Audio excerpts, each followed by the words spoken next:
what if, instead of when we disagree with people, instead of fighting with people, when we disagreed with them, we tried to figure out a way to disagree in a less violent, permanent way, right? Does that make sense? Because here's what happens. This is why I borrowed your bat. When we tend to disagree with people, right? When we have a disagreement, the first thing we want to do is make sure that they know that I'm right. I am the right person. I'm right. You're wrong.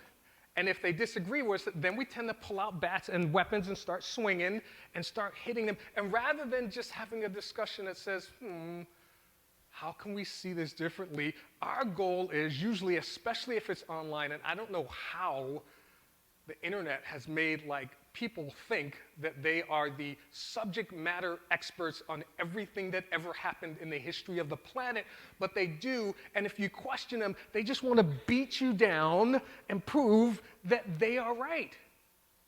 Rather than discuss and say, oh, well, I didn't know that. That's right, you didn't know that because you're this and you're that, and they just want to beat you down. And then, not only do they want to beat you down, after they beat you down, they want everyone to know, I won. I'm the victor. I was right. I won this battle. I won this conversation. I won this argument. And we don't do this with our wives because we know better, but everyone else, I won. Adrian, if you don't know who Adrian is, I can't help you, but we're the victors. I want to wear this proudly. I want everyone to know that I was right. They were wrong. I won. That's the goal. That's what every single time when you get into a disagreement or an argument with someone, and here's the thing, ask yourself this, because most of us, this has happened to, right?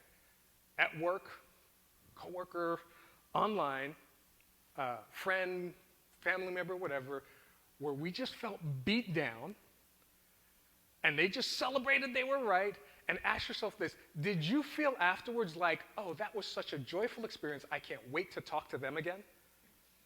No.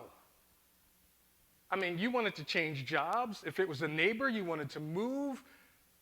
If it's a spouse, you're like, what did I get myself into?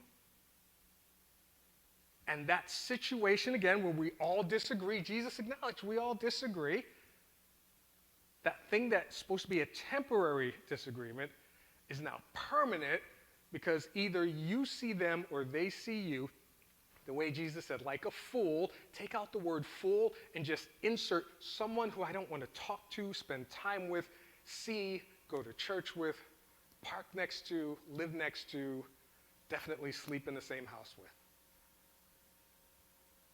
And that's not what God calls us to do.